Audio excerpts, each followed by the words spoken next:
Assalamualaikum warahmatullahi wabarakatuh. Perkenalkan, nama saya Manfaatun Hakim dari kelas A semester 3. Di sini saya akan mereview hukum administrasi negara pertemuan yang ke-6 dengan dosen pengampu yaitu Dr. Haji Dedi Mulyadi SMH dan Dr. Emrendi Aridayandi SMH.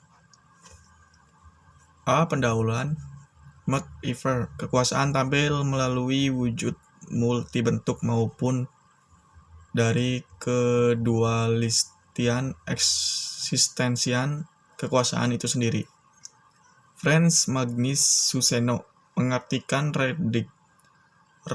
redaksional di atas bahwa kekuasaan di satu sisi merupakan sesuatu yang mempersona dan pada sisi lain merupakan hal yang menakutkan.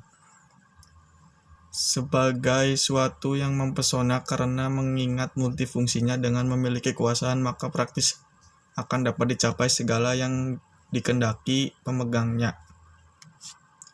Menakutkan sebab penyelenggaraan kekuasaan dalam rangka mencapai maksud dan tujuan tertentu seringkali melanggar dan menekan hak-hak hidup paling esensial dari pihak-pihak yang dikuasai. Kekuasaan adalah fungsional demi atau bagi tingkat kesejahteraan hidup dari masing-masing individu dan negara sendiri. Cara dan sarana untuk mengawasi dan membatasi kekuasaan diantaranya A. Moralitas atau religius, B. Etika, C. Hukum.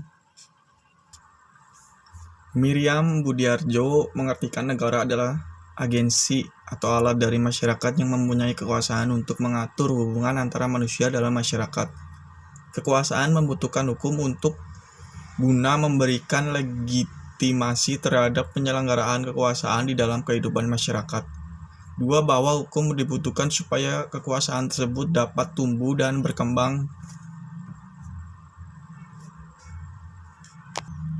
Jadi kesewenang-wenangan. Sersan basah administrasi negara ialah alat perlengkapan negara tingkat pusat dan daerah yang menjalankan seluruh kegiatan bernegara dalam menyelenggarakan pemerintahan. B. Kekuasaan dan hukum administrasi negara. 1. Pengertian dan sumber kekuasaan negara. Kekuasaan secara etimologi diartikan sebagai kemampuan berbuat atau bertindak. Menurut Kamus Hukum, kekuasaan diartikan suatu kemampuan yang terdapat di dalam hubungan antara manusia. Miriam Budiarjo mengatakan kekuasaan adalah kemampuan seseorang atau sekelompok manusia untuk mempengaruhi tingkah laku seseorang atau kelompok lain sedemikian rupa sehingga tingkah laku itu sesuai dengan keinginan dan tujuan dari orang yang mempunyai kekuasaan itu.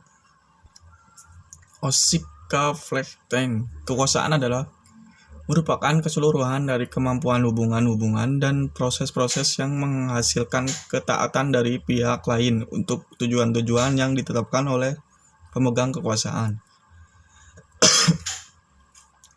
Gede Panca Astawa. Beberapa hal esensial tentang kekuasaan yaitu 1. Merupakan kemampuan untuk mempengaruhi atau mengendalikan pihak lain. 2. Terdapat di dalam suatu interaksi sosial. 3. Mencangkup seluruh hubungan dan proses yang terdapat pada interaksi sosial. 4. Mengandung aspek pelaksaan. 5. Mempunyai maksud dan tujuan penyelenggaraan. Kekuasaan negara diartikan adalah kemampuan organisasi kehidupan sosial dalam suatu wilayah untuk memaksa seluruh golongan dan kelompok sosial yang ada secara sah berdasarkan ketentuan-ketentuan hukum untuk mencapai tujuan kehidupan bersama yang ditetapkan sebelumnya. Sumber kekuasaan meliputi A. Kekuatan fisik, B. Kedudukan atau jabatan, C. Kekayaan, D. Kepercayaan atau keyakinan, E. Keterampilan atau keahlian. 5. Paham kedaulatan diantaranya 1. Paham kedaulatan Tuhan. 2. Paham kedaulatan raja. 3. Paham kedaulatan negara. 4. Paham kedaulatan rakyat. Dan kelima, paham kedaulatan hukum. Sekian review dari saya. Wassalamualaikum warahmatullahi wabarakatuh.